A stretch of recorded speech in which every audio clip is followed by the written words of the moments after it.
Negeri ini memanggilmu kawan, belajar bergerak berbagi untuk negeri. Guru penggerak majukan pendidikan, guru penggerak menghamba para murid, kreatif rancang pembelajaran. Hargai potensi, tingkatkan prestasi, lahirkan profil pelajar Pancasila. Belajar bergerak berbagi untuk negeri, kita menjalin kolaborasi. Belajar bergerak berbagi untuk negeri, demi bakti pada Ibu Pertiwi.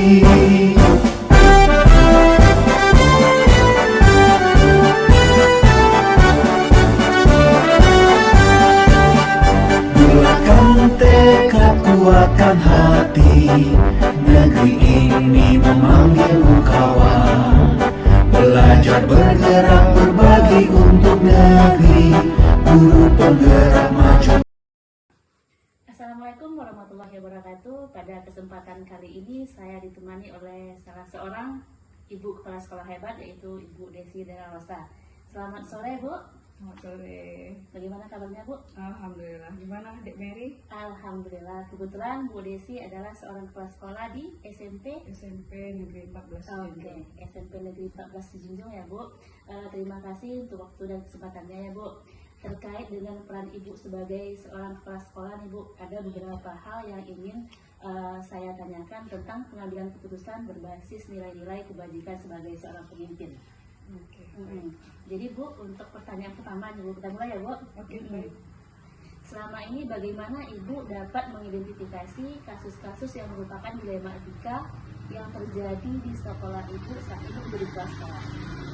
Biasanya kalau ada yang terjadi hal-hal seperti pelanggaran atau beberapa kejadian, tentu kita akan menerima dari guru BK misalnya seperti itu, atau dari wali kelas. Jadi dari sana kita bisa mengetahui apakah ini masalah ini termasuk dilema etika gitu. Jadi kita menerima laporan dari, berarti mendapatkan laporan dari guru BK atau wali kelas langsung ya, Bu. Mungkin dengan permasalahan yang agak besar baru sampai baik, Bu. Untuk pertanyaan kedua nih, Bu, bagaimana Ibu menjalankan pengambilan keputusan di sekolah Ibu, terutama untuk kasus-kasus dengan dua kepentingan yang sama, mengandung nilai-nilai kebajikan?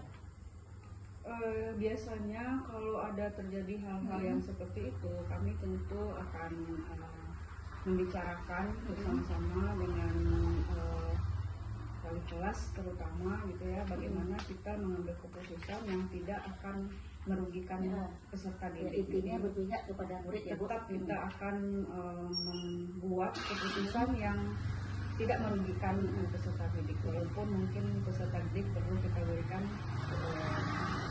pembelajaran atau mungkin konsekuensi tertentu.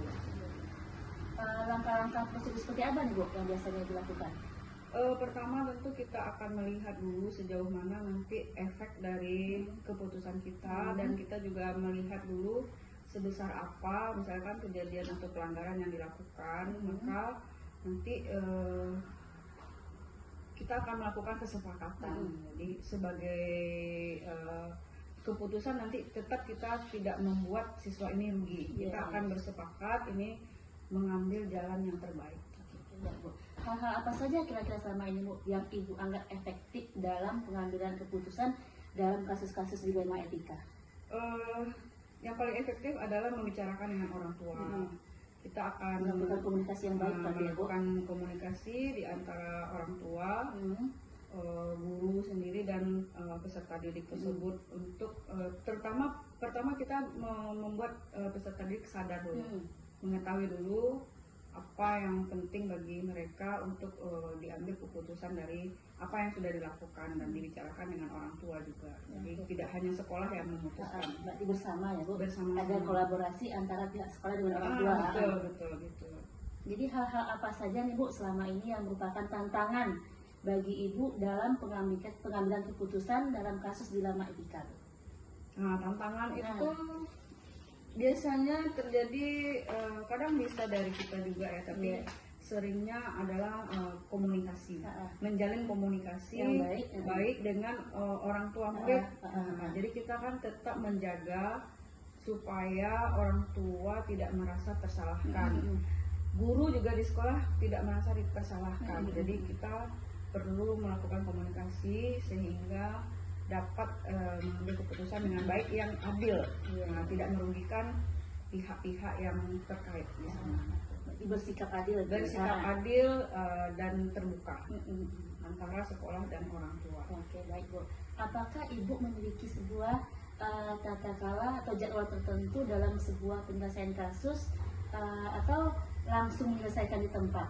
Atau memang memiliki sebuah jadwal Bu untuk menyelesaikan bentuk atau prosedur seperti apa Bu yang Ibu jalankan?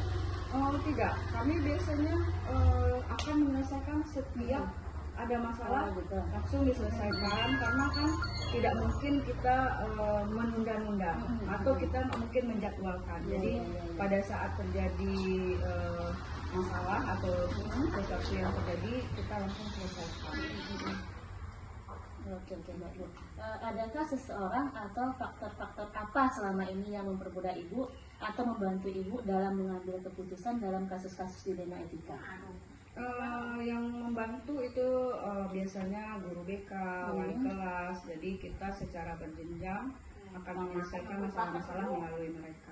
Jadi kita memang mengkomunikasikan selalu, dan kita juga di tempat kami itu juga ada kegiatan evaluasi kegiatan mingguan. Di sana juga membicarakan masalah-masalah yang dialami.